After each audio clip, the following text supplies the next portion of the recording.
देश के इस तरह के पद पे बैठे व्यक्ति के लिए बोलने और क्रियान्वयन के बीच के फासले को खत्म करना होगा।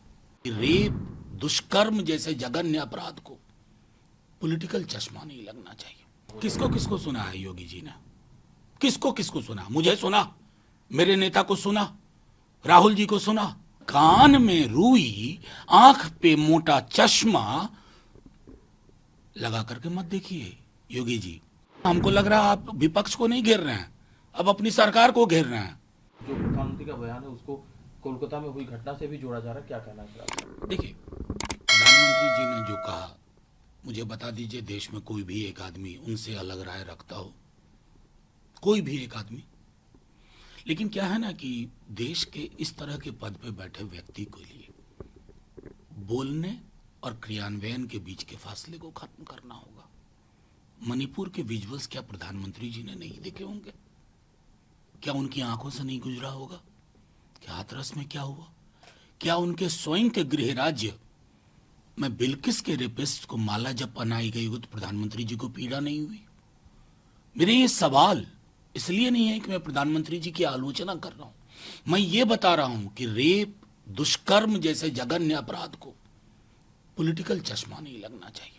चाहे कलकत्ता हो या हाथरस हो या बिल्किस हो या फिर मणिपुर हो। मुझे दुख के साथ कहना पड़ता है कि इवन रेप डिवाइड्स अस। अलग अलग खेमों में बढ़ जाते हैं। कभी सोच के देखता पीड़िता के परिवार पे क्या गुजर रही होगी। तो प्रधानमंत्री जी, हम आपके इस बयान के साथ हैं, लेकिन ये बयान जमीन पे उतरना चाहिए और देश के हर हिस्से में इस बयान की लहर वही होनी चाहिए। यही आग्रह है कि विपक्षी दल के कई नेता बांग्लादेश पर टिप्पणी करने से सिर्फ इसलिए बच रहे हैं, वो इसलिए चुप है कि उन्हें डर है कि कहीं उनका मुस्लिम वोट बैंक सिंक ना हो। किसको किसको सुना है योगी जी ने? किसको किसको सुना? मुझे सुना, मेरे नेता को सुना, राहुल जी को सुना। मतलब कान में रुई, आंख पे मोटा चश्मा लगा करके मत देखिए योगी जी। और सबसे बड़ी बात है ना, हमको लग रहा है आप विपक्ष को नहीं घेर रहे हैं, अब अपनी सरकार को घेर रहे हैं। और किसको घेर रहे हैं ये सब जानता है कि बीजेपी में आपका कंपटीशन कहां चल रहा है। एक एक व्यक्ति परेशान है। बंगाल से ममता जी ने तुरंत कहा, हमारे नेता ने कहा। और एक बात और जानिए योगी जी, दक्षिण एशिया का एक चरित्र है और ये मैं बार बार कहता हूं, हम तीनों एक ही देश थे।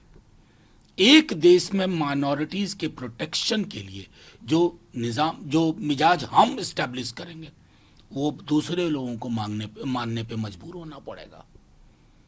और हां, बुलडोजर का बेजा इस्तेमाल न्याय के पर्यायवाची के रूप में जो व्यक्ति करे, उसे ये सब बोलने का तो कोई हक ही नहीं है। अगर आप ये वीडियो YouTube पर देख रहे हैं तो हमारे चैनल को सब्सक्राइब करें और बेल आइकन को दबाना ना भूलें। अगर आप Facebook पर ये वीडियो देख रहे हैं तो हमारे पेज को लाइक करें।